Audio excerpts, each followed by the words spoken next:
Hi everyone, my name is Dave Crane. I'm with Universal Audio, and I'm going to tell you a little bit about the U82 powered plugins DSP platform. First thing is we make the best and most authentic analog emulations of anybody. We have a lot of plugin partners, so we make great sounding plugins, and we really nail all the details of those plugins. And one thing that allows us to do this is powerful hardware like this. You got the U82 Quad, which got 4 DSP chips on it, and the U82 Solo laptop. It's got a single DSP chip, but it slips right into the express card connector inside a laptop. And it actually runs quite a bit of plugins on that one chip. It's all bus powered, so it's really convenient. These cards are available packaged with some software. Right now I've got the box for the U82 Quad Neve, so it includes 4 different Neve plugins, 1073, 1081, 33609 compressor, and the Neve 88RS channel strip.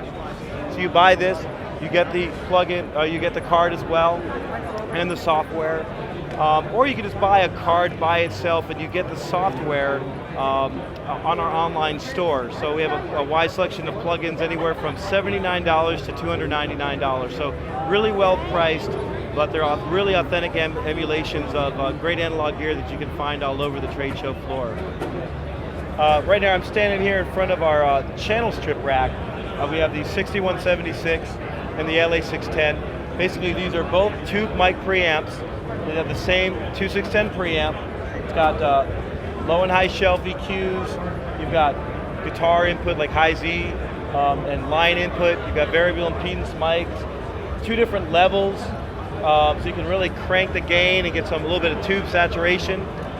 And then each one is mated to a compressor. In this case, an 1176 copy that was just re-engineered to fit in a small half rack, half of the space here.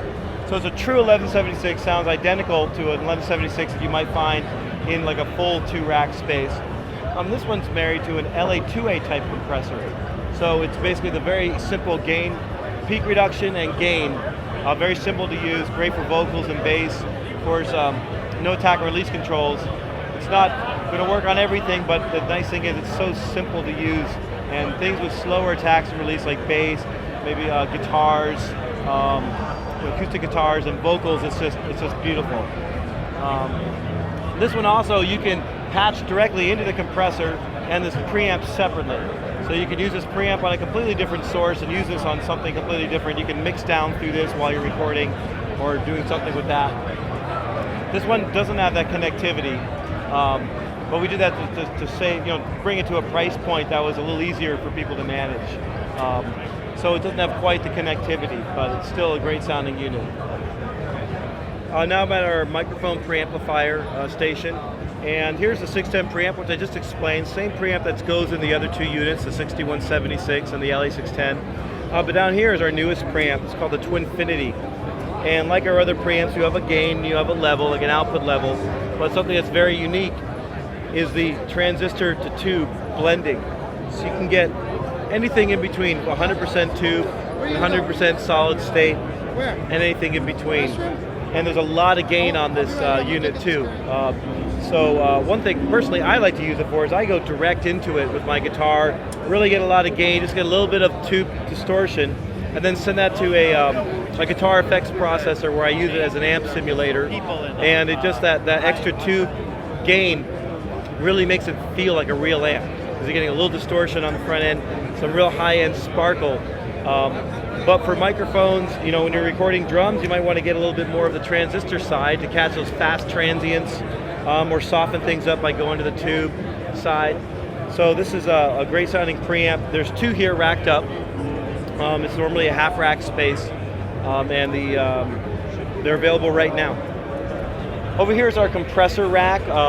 This is the 1176. Basically, it's that same 1176 compressor that was in the 6176 preamp. It's just modeled to sit in one half rack space.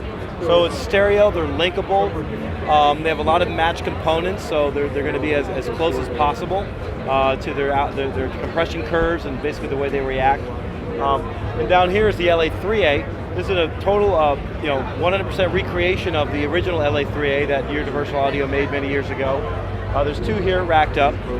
And it's very simple, like the LA2A. It almost can be considered like a solid state LA2A. You've got peak reduction and output gain, and that's it. And it's a great sounding unit. It does sound different from the LA2A, just in the way it's made. It's got pretty much a faster attack. And so it basically gets a different sound, and a somewhat faster release as well. Now to here. Another 100% recreation of the legendary LA2A that our founder created, or actually he licensed from another company. This was created by another guy, and Universal Audio made it popular many years ago. It was more of a broadcast tool, but people really liked it in the studio for, like I said, bass, vocals, kind of mellow instruments, so it's been a favorite in the studio, and it's all hand wired.